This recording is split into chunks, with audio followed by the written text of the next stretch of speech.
Today I took one trade, one winner. A decent trade, followed the plan, and plan worked out.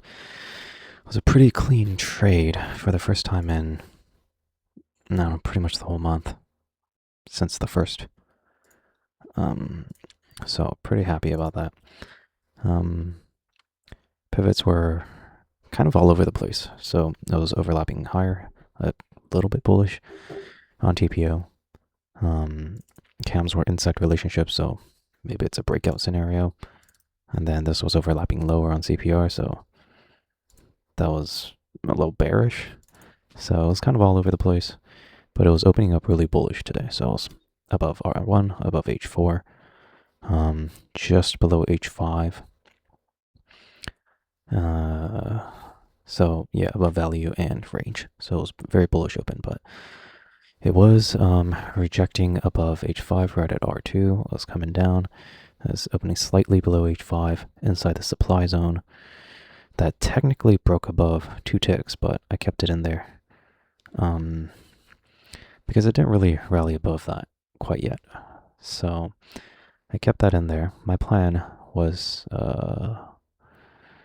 basically 2 shorts and 2 longs. So first I want to see if it could, it's a bullish open, so I'm more biased towards bulls.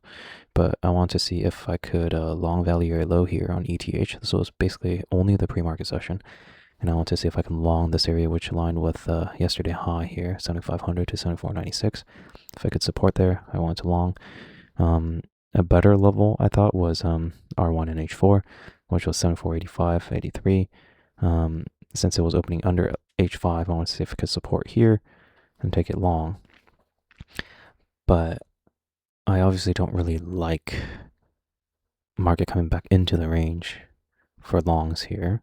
If it came all the way back to value area high, which also aligned with 5 volume node ledge, I thought it was a good level, but I mean, starting at H5 and coming back into H4 and then coming into value, back inside range and then into value, I didn't really like that. So I didn't want to take a long here. I want to take a long here or here, but I was less confident in this, more confident in that. As for shorts, I wanted to, if it comes back up to R2, which is also aligning with supply zone and value area high ETH, if it came up to this area, I wanted to see if I could short it. If not, and if it came up to, if it sold off here because it was opening under H5, came back up to H5, which is also the supply zone, I wanted to short. So those were my plans, and my short plan worked out here. Yeah, for much more than I anticipated, really. Oops. I wanted to see if I want to short here, I want to target here, and then target here.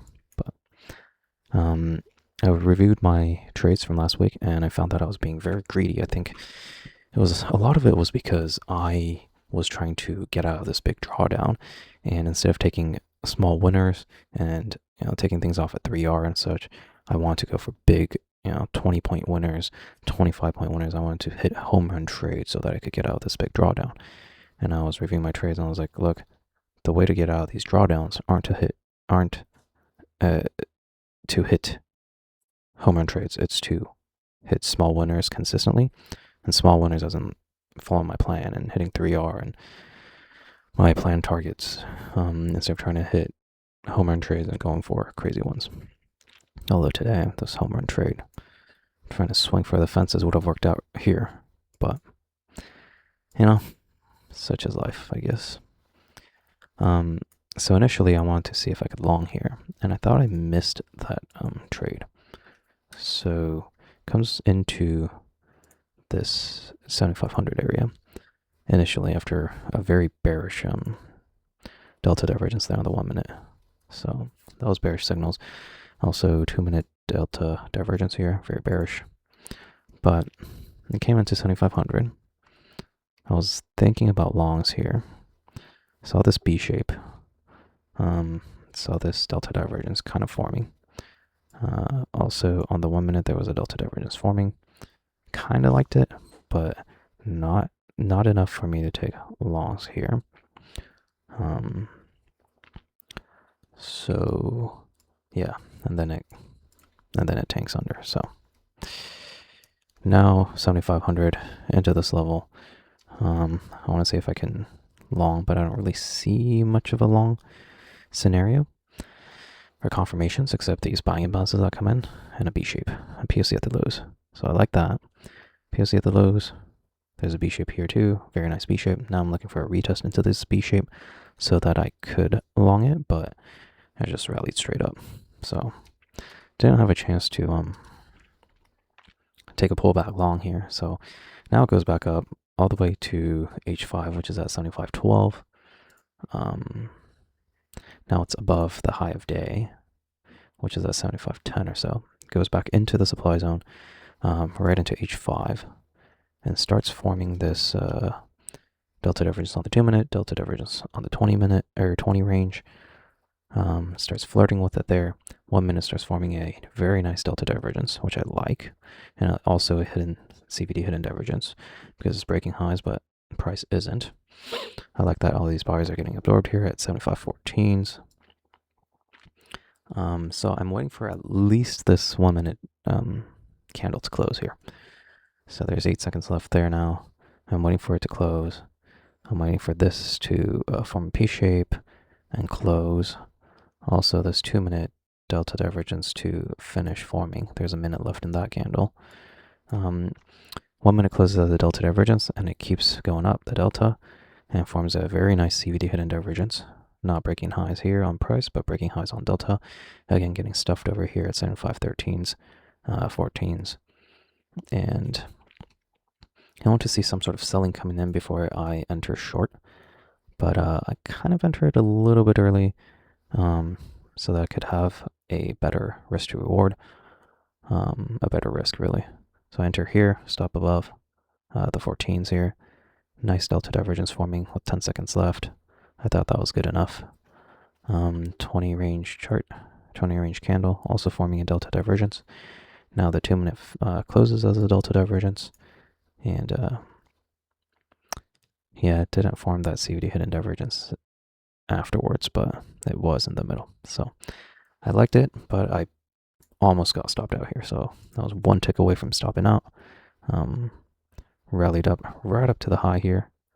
I really thought I was going to get stopped out here, but thankfully I didn't, and I started forming another delta divergence on the 2-minute, and started coming back down.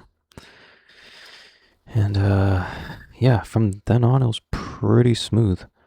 I had my target at Value low, well, at low of day here. So low of day was 74.98, and then I had my second contract at yesterday high, which was 96.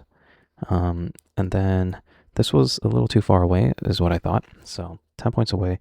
So I want to take both off in this area rather than have one off here and then another one here. Although it would have worked out very nicely. And it would have gone like, what, 10 more points. But yeah, I mean, I think this was a good place to target because it consolidated here for a little bit and then it continued selling off. But yeah, I think it was a good place to take profit.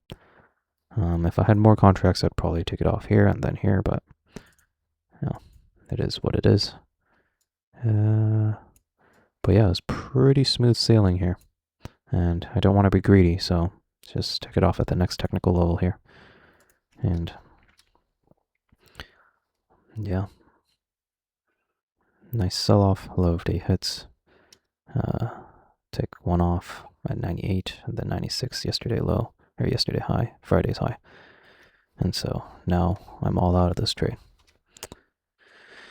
And yeah, not bad. I wasn't greedy today, so I like that. Although I guess I could have been greedy today, but whatever. It is what it is.